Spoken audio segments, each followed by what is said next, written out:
यहाँ पे हो ओना पर्ची अरे जहाँ पॉइंट कॉल में ओना ते दो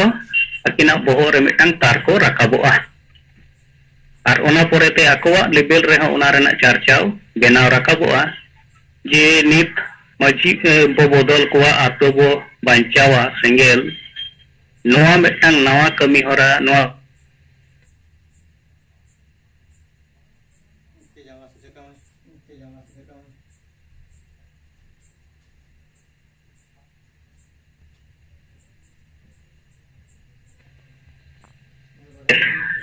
नोआ बिचर का था नोआ कमी होता रहेगा जहाँ ओना चिंगन किया jadi ना पर्ची हटे रना कमी सिंगल कमी को सर्वनिम्न 1000 ना टारगेट jadi आदमी कर 1 लाख बार हाथ भीतर रे नोआ बो पर्सनल ओना di alo tayar rakaboa daraikan bere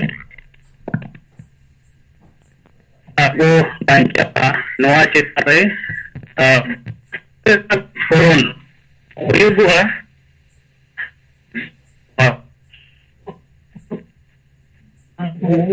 noa kami noa jodan कार्यकर होते थे हो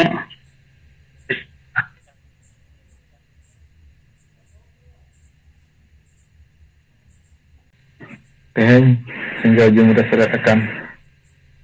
Santali Persi Jitkaria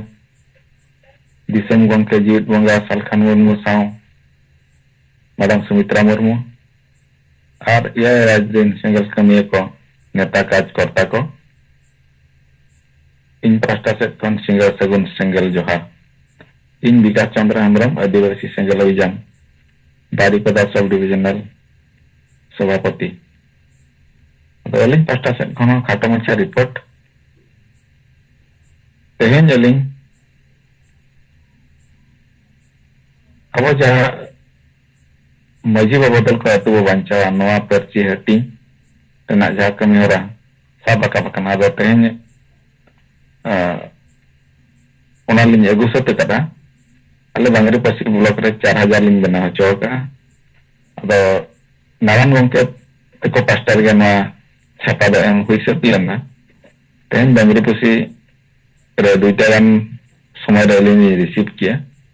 udah kon bangri pusi bajar kore jahat ini guys santal, ar diku ko double kota helena, udah area re, bangri pusi area re ya, perayaan 200 pisiling hating kia, ar udah cetan re, mid bahwa selak kapal marah mulai hui kia, ada उनको हूँ अड़ी चेहरा कथा को लई के जवांगान नोआ दो अड़ी सेरी कथा कना नोआ कथा पे जहाँ पे कमी कना नोआ दो अड़ी सेरियान गया मेनखान नितो अथु समाज रिन होर बड़ी जा रहे माथाव कारण होते और नुको राजनेता गुलामी चे चांचा कारण ते नोआ को बाय प्रवीण दाड़िया कना नौकना उनको सेट कौन दिको सेट कौन हो नौकना रिजल्ट न्यामेना 300 अले दिको उड़े जाति को आपे आदिवासी समाज लगन 300 विरुद्ध रे बारा तिंगु कना नीत हबी हो नय बांग्रे पसी चेतन रे दिन गान हिला जहां तिना पे धवा प्रदर्शन का पे जहां लगा का पे मिद दिन गान हाले बाले कना मेनखान आपे सांता भितिर रेगे आपे भूल kan bang uher bang bicara karon te nua ko nongka huyuk kana diku pasta se kono kana metang katha jana aron ar metang udia samaj rini ye nua lei kia santali bhasha jahan pe dimad ya nua do alale bujhau ken ar bape bale bujhau ken ape do santan te ge ror pe tebe kate nang nua rena metang dimad rena prabhav hijua nokana unkin ho metang katha kin lei rakap kia आर मिट्टी जन kan LLB hor ge abo santal ho uni salah halin rapor na mungkin kin mene abin bin bujho ya alin bin bujho ya ar tinang gan sikit hor ko bujho ya menkan bagi samaj rin hor da unkan yutra ge mena ko कोई धर्म गुजुकान कोई विचार बचुनी सीएमपीएसपीटी कानून जहां उड़ीसा सरकार किसी दिन पूर्व घोषणा किया चितान कोई विचार बचुनी अब नौका अब अतु समाज ना पेपर मीडिया ना समाज समाचार पढ़ा उनका कोई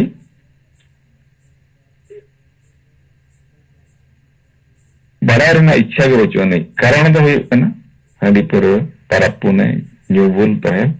नोआ कोगे जस्ती चला टाइम पास एने सेरे और उनकिन सेट खन नोआ खबर उनकिन किन लई के अदो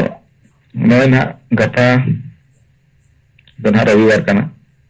आले नोआ बांगरी पश्चिम को दलत रह अडी मरंग जुमित बाकन लेका हुयुआ अदो गपा टॉपिक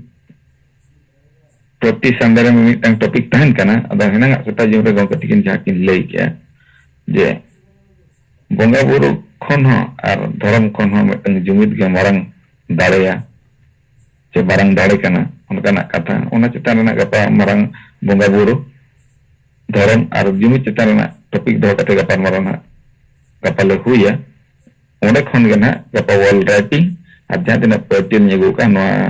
पेटिन गोटा पड़ा महिला को और स्टूडेंट को और जहां तिना गना आले कोले नो परचेस टिंग ले गपा खन कुरुमुटु जोरदार ले चलू दोया लम्मा गंके लिंक स्टेशन खन निके धरा के रिपोर्ट सलाम को लगाते मुझे जोहार ओए जोहार और फरमाओ अब भी चल रहे जंगल के बसारे कोरोना कबो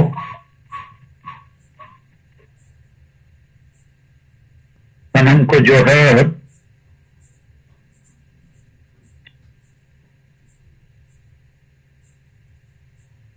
विकास चंद्र हेम्ब्रोमा कथा बो आंजम के नई दो Baripada sub divisional single president करना और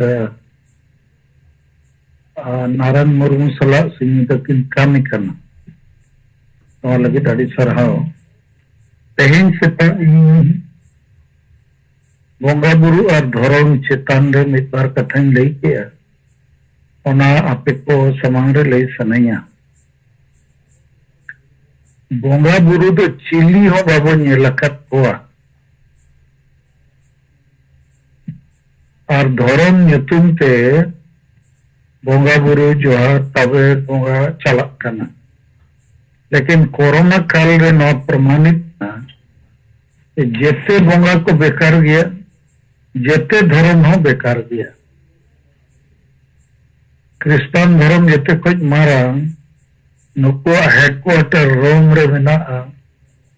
इटली दिसोम ओना को कुलुप कदा मुसलमान को उनका के मक्का मदीना सऊदी अरबिया ओना को कुलुप कदा और हिंदू को भारत रे जेते मंदिर को और कोरोना नेलो बको नेलो और धरती रे लाख लाख हर को जटो काट बुआ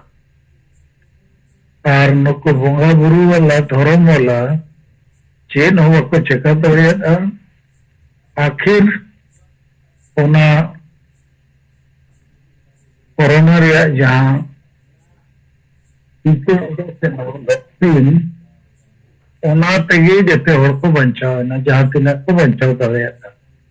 अगर इन आपे को ना बुझो सनई करना इनखान बोंगा और धर्म दो चेक करना बोंगा और धर्म को तो होड़ गे को बनाव का होड़ को जुमित को लगी बतर ओचो कते बखान एड़ी ओचो कते बखान जहाना लोभ लालच देखाव कते अदो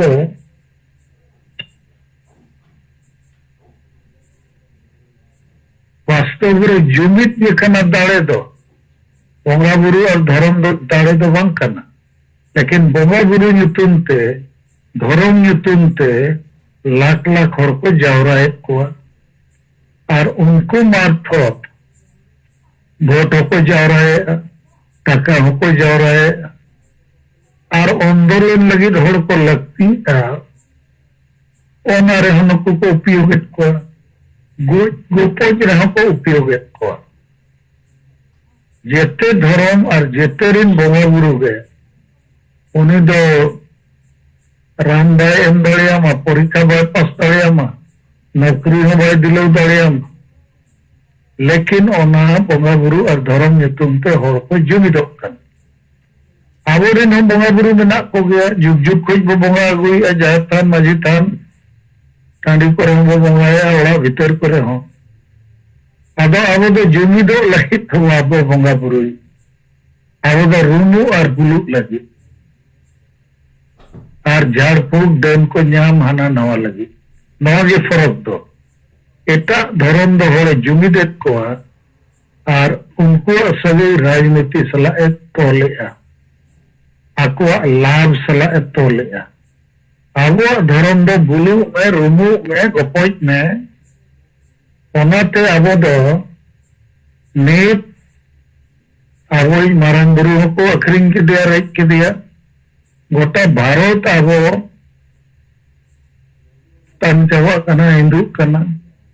आशा भाषा जाति धर्म रोजगार जेते को रेज बन कन और नुकु बोंगा भरसा मेना अबुआ और बोंगा बाबा को चिकाया होड़गे को चिकाया अदो आबो तलारे होड़ जुमित गे बनुते आबो दो चेत हम बाबो बंचाव दाड़िया और नुकु आबोरिन बोंगा को दो चेत हम बाको चिका दाड़िया एटा रिन बोंगा हम चेत हम बाको चिका दाड़िया बोंगा nyutum te धर्म nyutum te होड़ जुमित गे हमें बंचाव दाड़ियामा तो नवा कथा तेन सेता थोड़ा लई रकाब किया दो नीत अब लीडर लई किया विकास चंद्र हेम्ब्रम उन्होंने लई जुटी जाती है तो सर कथा नीत अब जहां सेंगल बम बो आविष्कार का माझी वो बदल को तू वो बंचावा नवा बम नीत कागज आकारते गोटा हटिंगो कना वाल राइटिंग आकारते हो जगह जगह रे ओलोक कना आदो प्रथम बार आदिवासी समाज के संताल समाज रे दो माझी वो बदल को तू वो बंचाओ नवा कथा तो अड़ी हाहाड़ा कथा करना अचंभा रे कथा करना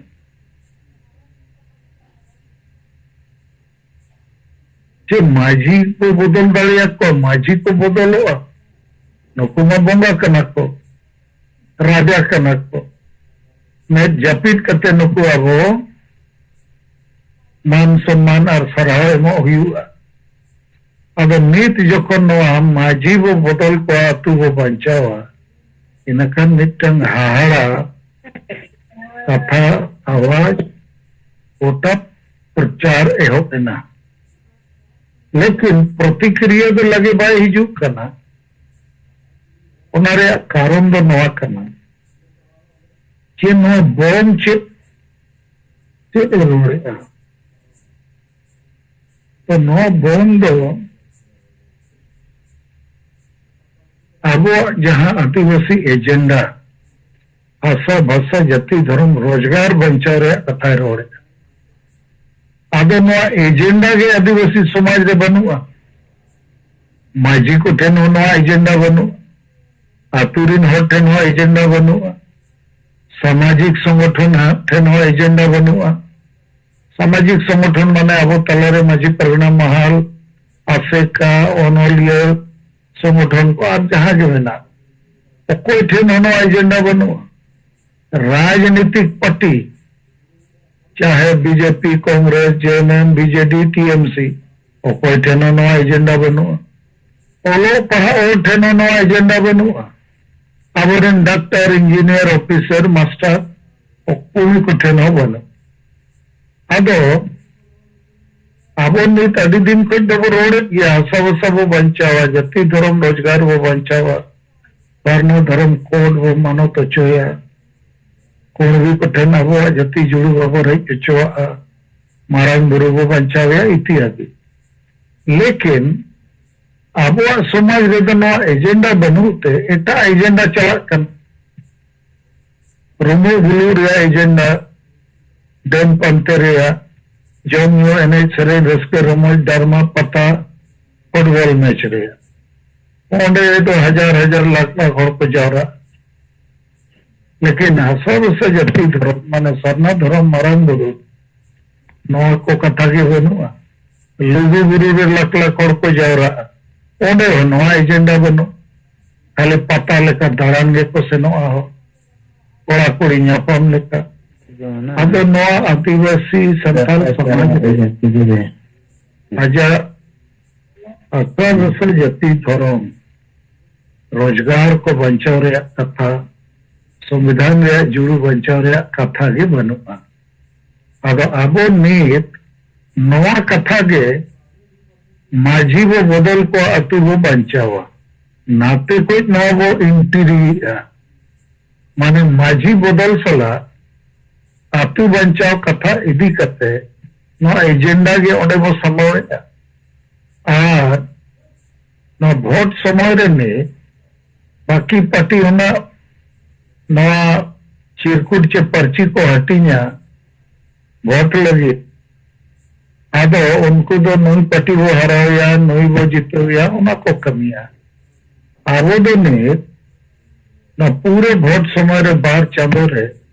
नको माझी को पड़ू लगी कमी हुआ और पूरे हर जितकर लगी कमी हुई माझी चल कर वो पड़ू को और तला रे वो लई मगल को नुको के ऐसा वैसा जति धर्म रोजगार रिया बको रोड़ा बको कमिया तुरे दुड़ू बको होया और नवा कमी रे नेता को दला गोड़ो पे बको गोड़ो का अगर नुको के आपे अतुरी नौ दको गट पे खाना और आपे हम पे गुजुआ जुदी नवा को बचाव रे वापे गोड़ो धर्म में आपे लगी भाषा आपे लगी जाति जुड़ो उनका करते आदो इन आपे नवा बुझू सनिंग करना जे नवा एजेंडा के आदिवासी समाज रे बाय ताहे करना आदो नीत नवा एजेंडा अबो नवा नारा और वॉल राइटिंग मार्फत समाज रे बो अगुई और नवा हबो चेदत को जे माझी हो अब गोजबन कना नवा एजेंडा लगी बाय कमी कमते और अतुरिन हो पे गुजुक कना नवा एजेंडा बापे पंचायत करनते अद माना को बुझेव नवा 2 महीना अब लाख लाख नवा चिरकुट चे कागज वो हटीना जहां रे प्रश्न और उत्तर मेना और वॉल राइटिंग हो गोटा वो हुईया इन खान माझी हो कुमरू को सबो अतुरिन हो गोज का मेना को थीर कना को अतु अतुरे ओलो पड़ा और मेना करे हो उनको हो साहस ना राकापा जेनो दो सरी कथा कन और नवा चिरकुट दो हिंदी बांग्ला उड़िया भाषा ते हो बेना मा बेना करना दिकु को हो गोटा वो हटीना को अतु करे हो दिकु माने छातिक मेना को थाना करे ब्लॉक ऑफिस करे कॉलेज करे स्कूल करे पार्टी लीडर को हटीना को मा एटा समाज रेन पत्रकार को हटीना को मा प्रोफेसर को वकील को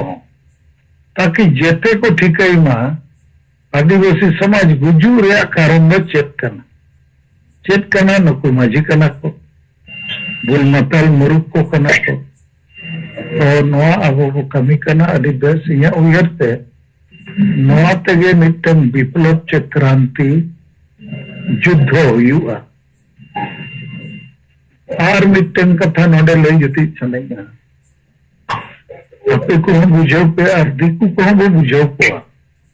पुलिस प्रशासन को जे आलिया आदिवासी अतुरे दो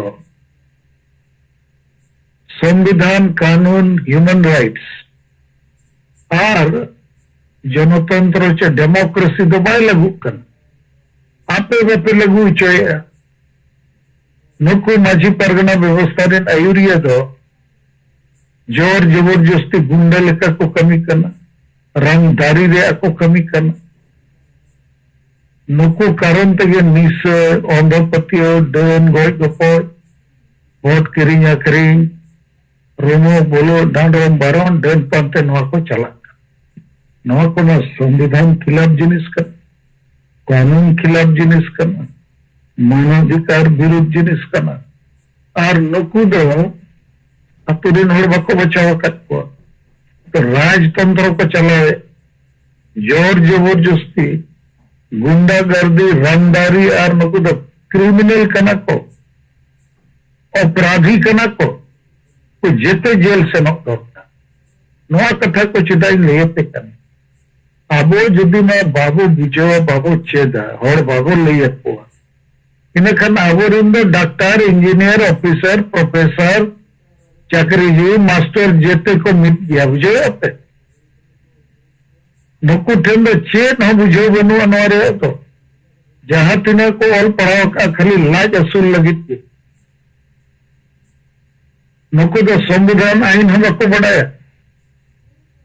और वनखान उन्हें को रोड रखा पा अतो उन्हें मेंते इन आपे को नो बुझो सनई कना आदि मरन कमी वो सब अका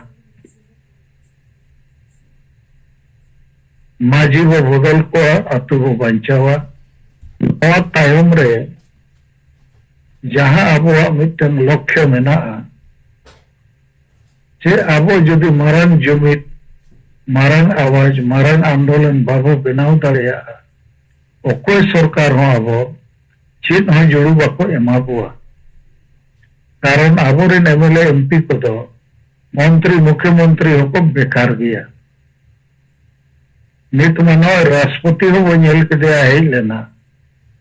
आज है मैंने उन्हें डे डोढ़ा पहला तो का कोई दाप सकते हैं 50 लाख हो 50 लाख के डोढ़ा वो लाख क्या सरना धर्म ये तुम थे अब आबो जुमित आबो आंदोलन ते नो जुड़ते को न्यामा लेकिन आबोरिन हरमा अतुरे में ना को और अतुरे में नो मंझी में ना या बुलमतल मुरुक मंझी नुया एजेंडा रे में नो को बनुआ ओनाते नुये अब गोट बो करना तो नुई जदि बाबू गोजे है इन खान वो गुजुक गया तो मां नो को के इनसे कुछ विचार लेकर कथा और आपे को जहां के संजल रे मेना पे आपे भरोसा तेगे नो समाज और जीव बदल रिया आजादी रिया आबो नित वो कमी करना और आबो वो दाड़े गया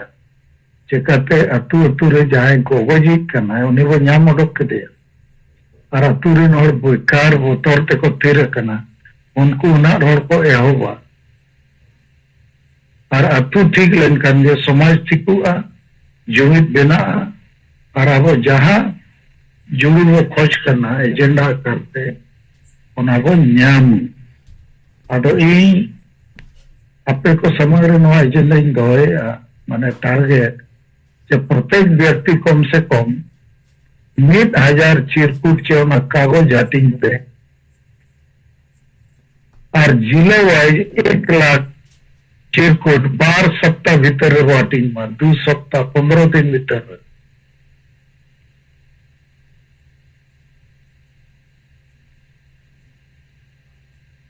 जोहार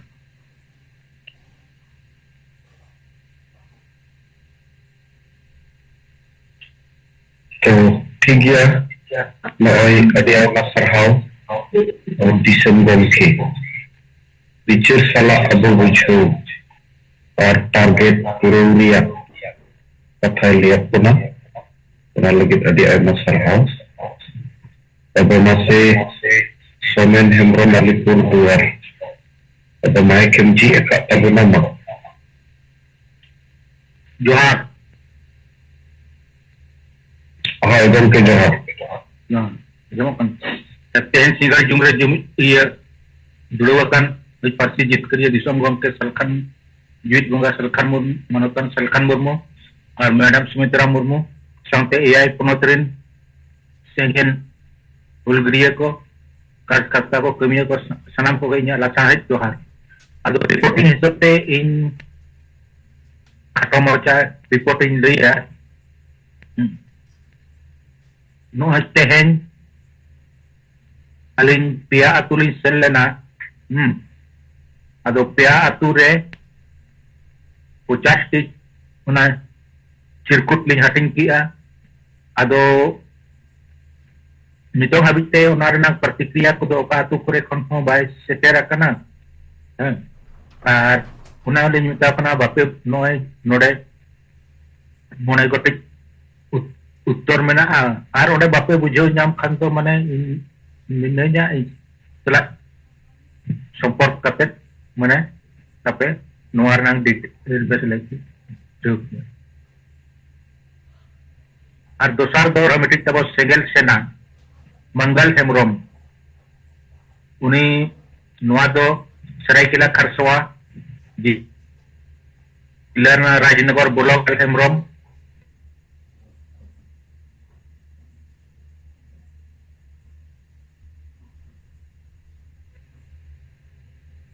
तो उनका नॉय 2011 ना जनगणना रे माने नॉय 50 लाख गाहिर बो गलडा के बाय निल नाम ले आबोरिन दो जिते गे माने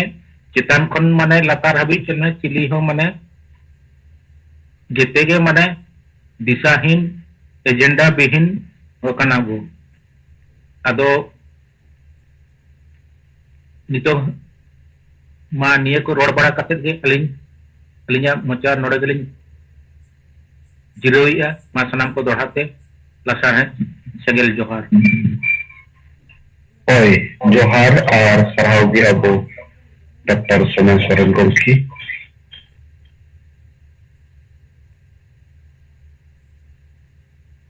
अब मातबो उनका नेक्स्ट स्टार होस्ट मुझे आदिवासी संघर्ष अभियान के लिए नेता कार्यकर्ता को बल जड़ाकर इन बाता से कल संघर्ष जोहार ini mutum Sridhar Mende yang laga di Menda Block Working President lekatan kena Puruli West Bengal तो तेलंगाना के अलमान लागा दो नंबर ब्लॉक रहा जहाँ अब मंथ में 3000 का सेंट्रल फंड उना अलमान लागा दो नंबर ब्लॉक खाना फेब्रुआरी चंद्र 1000 टका का दिगड़ल का सेंटर फंड उना रजिस्टर नंबर दो कना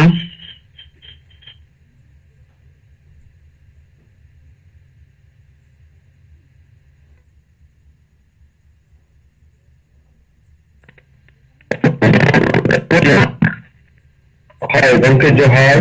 माता ada mata kan itu ada senjol berana senjol di maklar mana cinta bawa itu ada gimana lagi pertama salah tes apalagi senjol yang tak inaram mana dan pelajaran senjol seperti salah jadi seperti senjol pergana setkan salam kepada senjol jihad ada sedikit temuan kecil ya kata dari apa kecil seberat benar. To anak kata itu aburin kemiako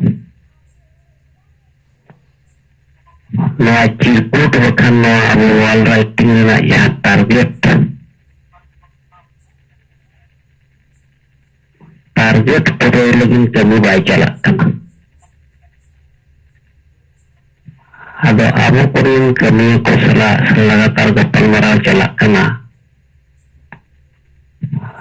gongke pikirlah ada income target apa lagi ya tahan kena hona target pro lagi jadi apa hingga dalam tidak aja to ayu dia ko dan kalau aja itu itu hanya saya bikin lagi atau binti abo tang lepa hajar cirkut hatinya adi algagi mengenalkan itu dan kalau sehingga mana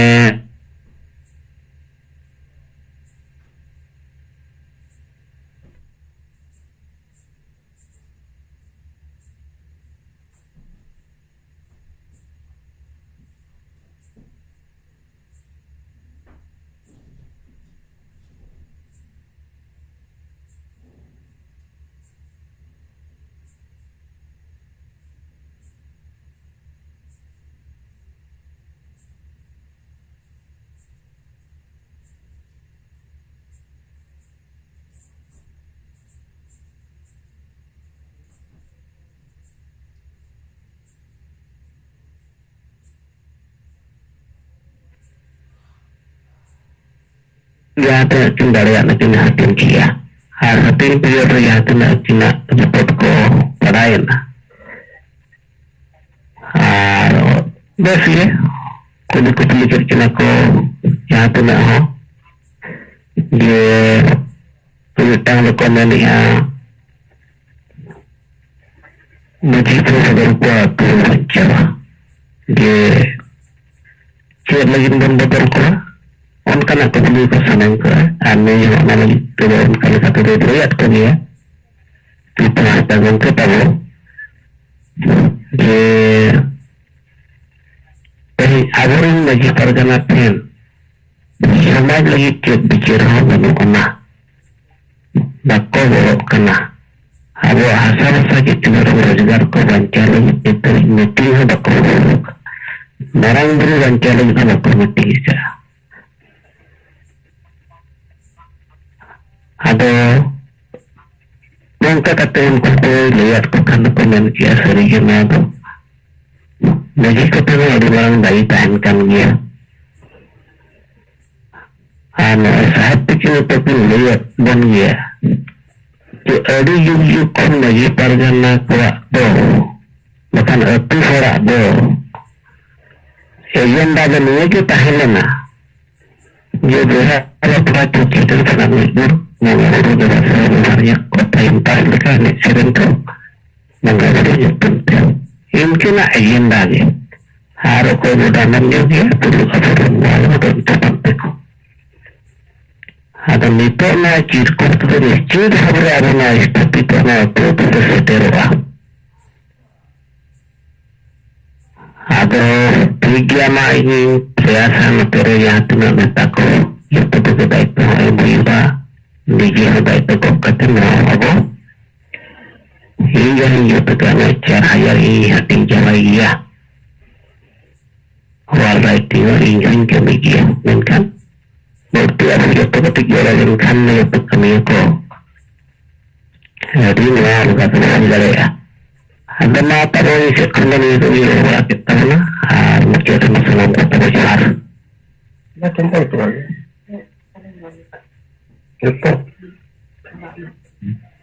Hai Johar और सरहाव Abu Narayan Murmu गमके hello ahoy गमके आजमक खाना होय अदो इन सीताराम मध्य और माते singer जिंदा सेलेद अकान सनाम को साथ साथे सरहाव और सगत जोहार ली चलावन कना अदो मिट बार लाइन गिरिंग गौरा साहेब तिकना नहे जहां बिचार कि लयाबन कना नोआ बिचार दो वास्तव में धरती रे नोकाना बिचार दो पहिल दो बाय ताहे कना और नुकिना बिचार ते नोआ समाज दो लहा आ नोकाना विश्वास अबो आदिवासी सेंगल अभियान को नेता को जहां बिजड़ो कना नोआ बिचार नुकिना बिचार आईडी आइमा और आईडी उसेरा सही अबो वो हाला दारे आ उन लोगन के ना समाज दो माने मार्शल आचे मिटंग वना मारा से सेनोआ अबे निना गिली रोला लेगार साथे साहेब तिकिन आडी आडीली सरहाव किना अबो आदिवासी सेगेल अभियान पास्ता से खुना जे नोंकाना बिचार धारा होर त नोंकानी आयुरी अबो वो जामका बेसे मिना अब तलारे नोआ लगी ते अलिन जहां तिने को बिजड़ो कना अबो सेगेल आदिवासी सेगेल अभियान दी कोरा को से नेता को सनाम पास्ता से खुना अलिन साहेब तिकिन आड़ी आड़ी सराव आलिम जोहारा के न सौ बार और सब नमन हम करते हैं हम हमारा नेता को अब जीवित बंगा साल खान मुर्मू के मैंने सौ बार जोहारा किन कना अरमा नोड़ेगे इन बिचार नोड़ेगे मैंने बंदो के आ अरमा सन हमको जोहार जोहार और सरहाव सीताराम मजीवों की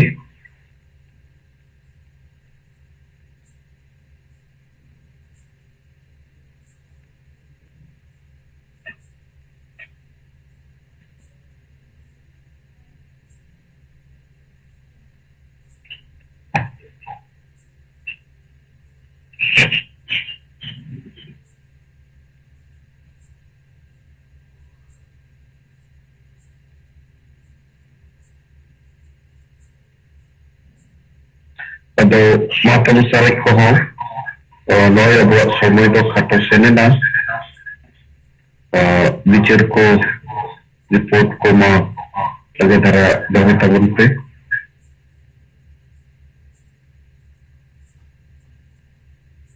अच्छा ठीक है जहाँ से कौन जाना बहुत है तो गेप्स दे उनके तिबिना कथा चितान बेन से आउटिया का जहाँ तो बंगा बुरु ने कथा लिस्ट अबो अड़ी पुष्टो किंदिया पुना इस सुमुन बंगा बुरु दो रुनु बुनु दादम बारन दोन पंती हिस्से सुये लगी तो कुबां करना और नवाते अबो समाज रे दो प्रमाण करना बंगा रिया अर्थो माने दो रुनु की बुनु की और ओनाते नियधा 22 दिसंबर दुमको खोय उनके तक मिट्टे नवा बिचर किन समांग ला ओना दो नवा गे जे अबो समाज रे दो बंगा हो हडी खोजो बंगाई हो हडी की खोजो और ओनाते बंगाई हो हडी बंगाया बंगा होय न्यूया और बंगाई हो हडी न्यू कते बुनुआ और बंगा होय बुन दंपा दारान को एडेखान उनी बंगा दो चेत आशीर्वाद ते एमानो सरीगी अडी चिरते और बगना रे कथा बुन होर मुरुक मताल होर चेत ए बुझेवा और मंझी की नित्य अबो